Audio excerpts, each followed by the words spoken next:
Hi everybody, it's crazy. It's Sunday, and it's time for the FBGE video of the week. Now before I get started, gotta get a shout out to my trusted because you guys rock, to my crazy fam. I love you guys.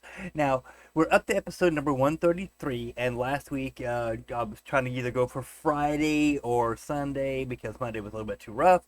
It's a little bit easier for me to do it on Sundays because of the fact that we can do other stuff on Sundays, and I got a little bit of a break.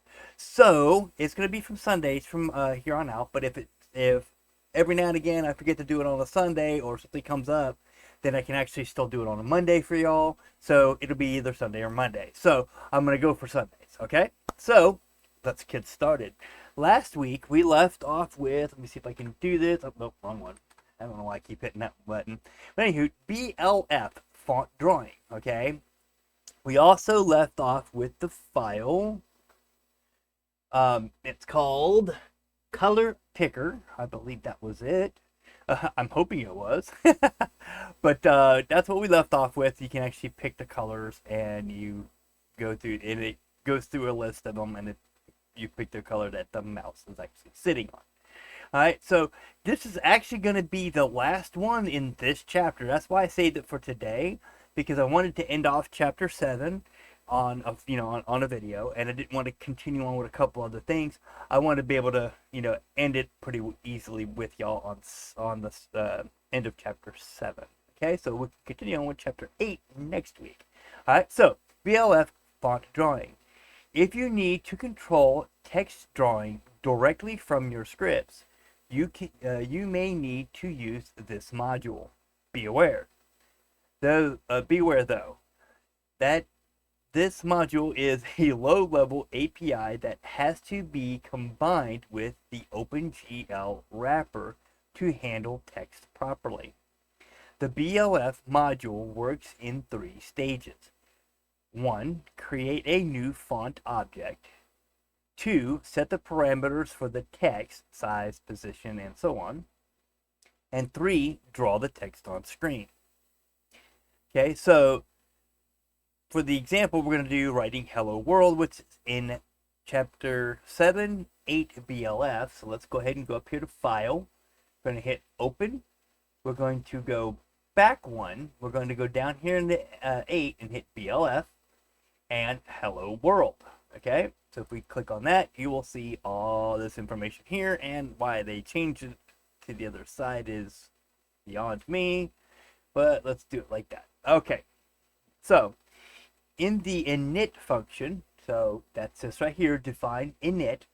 Okay, basically what means init. That's the easiest way I can read it. Everybody says init, but it's init. Alright, so the init function.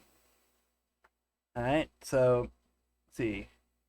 We load a new font in memory and store the generated font ID to use later. Okay, so if you read it, it'll say create a new font object, which is font underscore path equals logic expand path, and a new font. You get the font you want, and they're doing that one.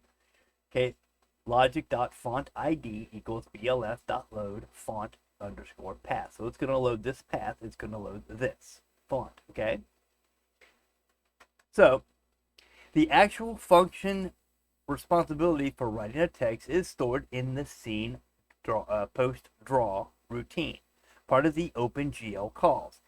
The setup for using the text is quite simple. Okay, so that would be in the right section.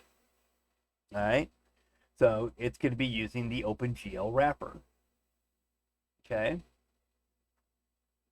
and then on the book files in the same folder, you can find 2 other examples following the same framework, Hello World 2 and Object Names.blend. Okay, so if you want to check out 2 of the other ones, they got 2, Hello World 2 and Object Names. Okay, so you can check those 2 out if you want to look at a different one. Okay, and that's it. I mean, it's pretty well easy. Coding is a little bit different.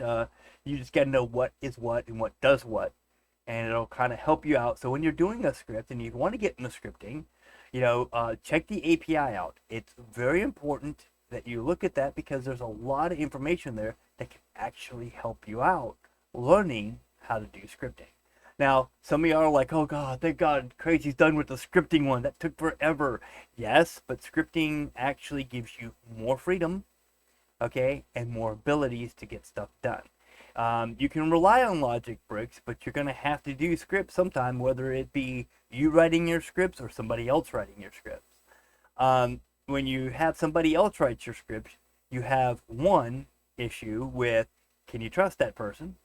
The second issue is, can you understand what the script does and how to fix it if there's a problem?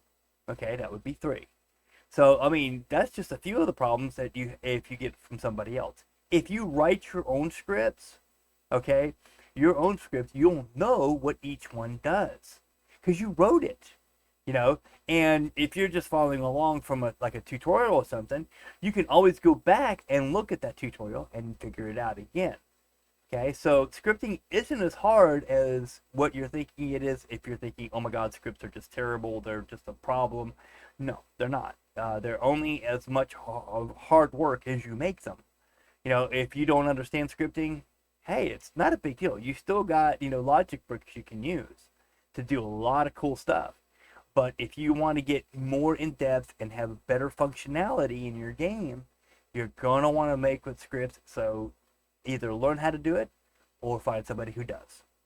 That's the best way and the best advice I can give you on doing scripts. Okay, so that ends it on page 72. Let me switch over to here. Okay, as you see, that's the bottom of page 72, and we are done with script writing. So next week, we're going to go ahead and go to chapter 8, which I actually have to look.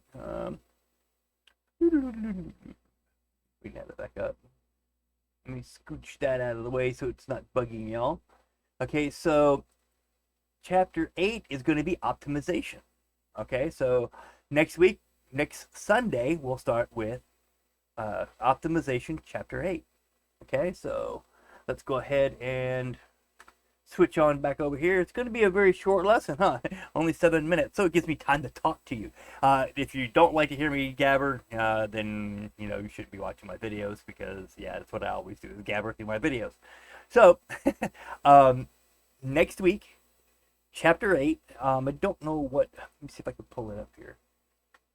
Yeah, as soon as you start chapter 8, it's in the book files down in the description. If you ain't got the book, also with the files, make sure you get the files as well. Okay, so chapter 8, we're going to be doing like workflow and optimizations, all kinds of new things, levels of detail, texture baking, collision proxy, all kinds of new ones. Okay, so that's just going to literally get you started on something else. Okay, so with that being said, it's going to be page 1 is where we're going to be starting. I do believe. No, I'm sorry, it'll be page 2 because we're going to be starting on chapter 8, workflow and optimization. Okay, so that's what we will do next week. All right, so page 2, all right, chapter 8, next week. Till then.